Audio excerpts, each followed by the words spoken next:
నమస్తే. Welcome to our channel. నేను ప్రియా కౌశిక్. అయితే AP deputy CM Pavan Kalyan గారు మన్యం ప్రాంతంలో పర్యటిస్తున్నారన్న విషయం అందరికీ తెలిసిందే. అయితే ఏజెన్సీ ప్రాంతమైనటువంటి ఆ ప్రదేశం ఎంతో అత్యంత సున్నితమైన ప్రదేశంగా భావించొచ్చు. ఇలాంటి ప్రదేశంలో పర్యటిస్తున్నప్పుడు ఆయనకి తగిన సెక్యూరిటీ ఏర్పాటు చేస్తారు. అయితే ఈ సెక్యూరిటీలో ఫేక్ ఐపీఎస్ ఆఫీసర్ ఉన్నారు అన్న విషయం బయటికి వచ్చింది. అయితే నిజంగానే అతను ఫేక్ సెక్యూరిటీ ఆఫీసరా? లేకపోతే గనుక ఆయనకి ఎక్స్‌పీరియన్స్ ఉందా? అసలు ఏ విధంగా ఈ సెక్యూరిటీ కేటగరీలోకొచ్చారు అన్న విషయం తెలుసుకుంటున్నారు. ఈ విషయం తెలిసిన హోమ్ మినిస్టర్ వంగల్పూడి అనిత చాలా సీరియస్ అయ్యారు.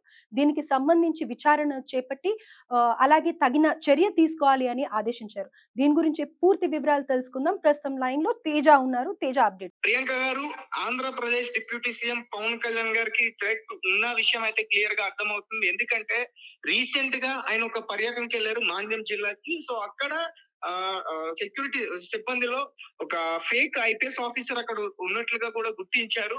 సో అతను ఎవరు ఏంటి అని ఆరాలు తీస్తున్నప్పుడు అతను సూర్యప్రకాష్ విజయనగరం జిల్లా వాసిగా అయితే తెలిసింది ఇప్పటి వరకు. అండ్ దీనికి సంబంధించి అక్కడ ఉన్న ప్రస్తుతం హోమ్ మినిస్టర్ వంగల్పూడి వనిత గారు ఇప్పటికే తదుపరి విచారణ చేయండి, అసలు ఎవరు ఏంటి అనేది అయితే కూడా తెలుసుకునే ప్రయత్నం అయితే చేయమని చెప్పేసి ఆదేశాలు ఇచ్చారంటూ కూడా చెప్తున్నారు. అండ్ అలాగే రీసెంట్ గా పవన్ కళ్యాణ్ గారి పైన ఇలాంటి పుకార్లు అయితే చాలానే వచ్చాయి. అతన్ని చంపేస్తారంటూ, అతనికి బెదిరింపు కాల్స్ వచ్చాయంటూ కూడా అతని ఫ్యామిలీని లేకుండా చేయడానికి ట్రై చేస్తున్నారంటూ ఇలాంటి చాలా ఫేక్ న్యూస్ అయితే బయటకు రావడం జరిగింది. బట్ అవన్నీ కూడా అక్కడ ఉన్న ఆ ప్రభుత్వం కట్టిపడేస్తుంది. సహజంగా తక్కువ టైంలోనే రాజకీయంగా అంత మంచి పేరు తెచ్చుకున్న పవన్ కళ్యాణ్ గారే కాదు, గతంలో ఇలా చాలా చాలా మంది కూడా ఇదే విధంగా వచ్చాయి. సో అవన్నీ కూడా పెద్దగా పట్టించుకోలేదు. వాళ్ళకి కావాల్సిన సెక్యూరిటీని అయితే ఏర్పాటు చేసి మిగతావన్నీ కూడా కొట్టిపారేశారు. అండ్ ప్రస్తుతం పవన్ కళ్యాణ్ గారు వై కేటగిరీ సెక్యూరిటీతో కూడా ఉన్నారు.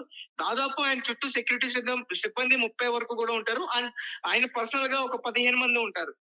సో అంటే పవన్ కళ్యాణ్ గారు ఎక్కడికి వెళ్ళినా దాదాపు చాలా కార్లు ఉంటాయి. ఒక సీఎం రేంజ్ ఎన్ని కాన్వేలు అయితే వెళ్తాయో ఈయన కూడా అదే విధంగా వెళ్లే పరిస్థితి అయితే ఖచ్చితంగా అక్కడ ఉంది. అండ్ ఆయనకి రీసెంట్ గా చంద్రబాబు నాయుడు గారు ఆ గౌరవాన్ని కూడా ఏర్పాటు చేశారు. అంటే అతను నాకన్నా తక్కువ కాదు, నాతో సమానమే అన్నట్టు విధంగా కూడా అతను మంచిగా రెస్పెక్ట్ హోందాతనంగా కాన్వే తో పంపిస్తున్నట్లు కూడా చెప్తున్నారు.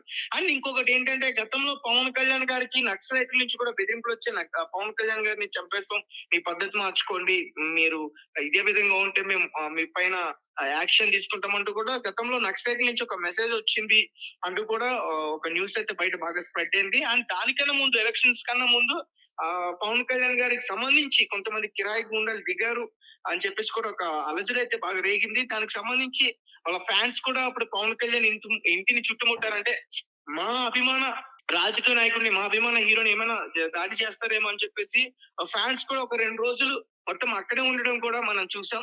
సో మొత్తానికి అంటే తక్కువ టైంలోనే పవన్ కళ్యాణ్ గారికి ఇంత మంచి పేరు రావటం ఎవరో కొంతమంది ఇది జీర్ణించుకోలేకున్నారని మాత్రం పూర్తిగా అర్థం అవుతుంది. అంటే ఇదేమైనా రాజకీయ కుట్ర? ఎందుకంటే ఇలాంటివి చాలా సాధారణంగా జరుగుతూ ఉంటే రాజకీయ నాయకులకు సంబంధించి.